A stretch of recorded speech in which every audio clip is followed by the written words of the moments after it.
Timmy, you need to actually write this report. Stop talking to yourself in your room. Your father would send you to a therapist. But Mom, I'm only talking to Grandpa Joe. Exactly my point. Honey, promise me no more talking to dead people. Fine. Good. Now go get some work done. Dear Grandpa Joe, please come back.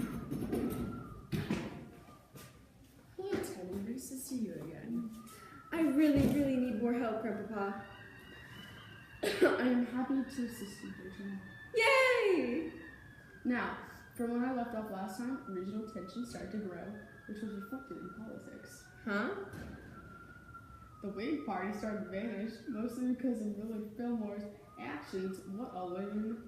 He angered Southerners because he supported California as a free state, but then also angered Northerners by supporting the fugitive slave law. Oh. This led to the creation of a new party called the Know Nothings. That's a dumb name. Yes, they were an anti-immigration group and a nativist group, and when they asked about their movement, they would respond with, "I know nothing," until 1855 when they dropped the secrecy to become an official American party. Yet similar to the Whigs, they were divided over slavery in the western lands. Wait, why were they so against immigration? I mean, isn't that where they came from? I mean, isn't everyone technically an immigrant? Well, the party was made up of Protestants, which was anyone who went against the Catholic ideals. They believed that the new immigrants would steal the factory jobs in the case of the new Mexican immigrants, changing the largest religious group from the Protestant to the Catholic, which did happen in 1850. Okay, so they were against those who were basically the same as them, with slight religious difference, and a couple years too late. Yes. Okay, then, continue. Another group also started to form back in 1854 that was opposed to slavery. They attracted people from the anti-slavery Democrats, Whigs, Free Soilers, and the Know-Nothings, What was the name of the party? the Republicans. And in 1856, they grew strong enough to take on other older political parties in the election of 1856. Hello, all. My name is John Fremont, and I am the Republican nominee, and I disagree with popular sovereignty. And so should you. I fought in the Mexican-American War for land and hopes that it would be free. In addition, Kansas should be added as a free state. Free soil, free labor, free men, Fremont! John Buchanan wins the election of 1856. Oh, he didn't win? No, but this was important for the Republicans because they gained a lot of new supporters and won over 11 states in the first election. Oh, wow. That's more states than I can name. Yes, Timmy, I know. Another major thing that increased the regional tensions was the Dred Scott decision in 1857. I am a slave that's still enslaved while on free soil. From the years 1834 to 1838, I was enslaved in the free state of Illinois. I'm going to sue my master because according to the Missouri Compromise, I'm entitled to my freedom in lands above the latitude line of 3630. Yeah, but you're still black, which means your ancestors were slaves. And slaves are property, not citizens. Therefore, you have no rights and not allowed to sue. But Your Honor, what about the Missouri Compromise? The compromise is unconstitutional. In the Constitution, it states that the government cannot deprive citizens of their property, and slaves are property. That's horrible, Grandpapa. I know, but this was important because it essentially made slavery possible in free territory, which negated the idea of popular sovereignty, or even the concept of a free state. How do the Northerners react to this? I mean, obviously this shows another situation in which the government doesn't stay fair and impartial to the situations present in the region of the nation. They obviously favored the South. Well, Time and time again, the federal government has shown its favoritism towards the South.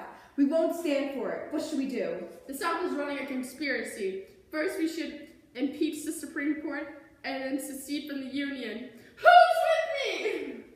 Well, that's one way to react. When is Abraham Lincoln going to show up? Ah, yes, Honest Abe. I heard he was really poor when he was young and taught himself to read and write, and he hated slavery.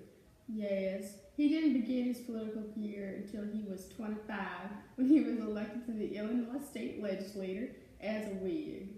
In 1836, he was admitted into the Illinois State Bar. I don't remember learning that in school. Well, it wasn't until 1840 when he served in the House of Representatives and supported Zachary Taylor of adding California as a free state.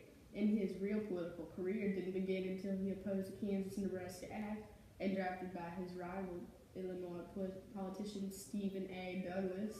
Oh, were Douglas and Lincoln similar? No. In fact, they were quite opposites. Lincoln was tall, lanky, and slow of speech, while Douglas was short, round, and filled with energy and a commanding voice, which earned him the nickname the Little Giant. Also, he did not personally own slaves, but his wife inherited them from his family. The two of them debated a total of 7 times for the position in the U.S. Senate. I, Abraham Lincoln, believe that slavery is morally wrong and should no longer be spread across the nation, carrying its sickening ideals with it. I stand against slavery because I despise it, unlike my opponent, who stands for popular sovereignty due to financial stakes. That is not true.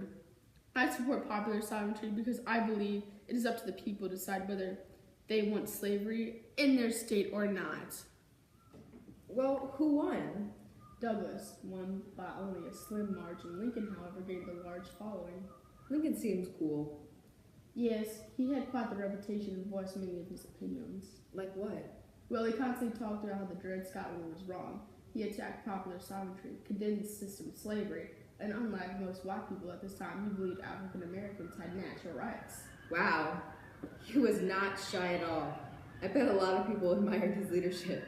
Yeah, a lot of people did, until Douglas accused Lincoln to be behind the John Brown raid. What was the John Brown raid? The raid was back in 1857. Call my 21 men, including my 2 sons. Let's attack the arsenal at Harper's Ferry. Let's attack! Yes, and we will rally to the nearby slaves, encourage them to rebel against their masters, and fight with us. Yeah! Wait, why did he choose Harper's Ferry? And how come he only brought 21 men? Chose Harper's Ferry because it was a gun arsenal that had many escape routes, and he only could rally 21 men as passion in his hand, and 5 of them being free African Americans, and 2 being his own son. His sons? What happened? Sons were killed in the battle, and he was capturing the civilians trapped in the arsenal and waiting for the federal troops to show up and capture John Brown, and whoever in his group that wasn't dead had escaped to Canada. What happened to those who were captured? They were sent to the gallows. They killed him? Yes, Timmy. But this was very important because after Douglas accused Lincoln of the attack, Lincoln was forced to condemn the attack. In the North, John Brown was seen as a martyr, and in the South, he was seen as a terrorist. Well, if Lincoln condemned it, then doesn't that ease the tensions between the North and the South? Yes, however, there was still uncertainty which caused a drop in cotton prices that increased tensions between the North and the South. Congressmen came onto the Capitol, and Southerners prepared for war. Okay, that was really intense, Grandpa. Papa, I almost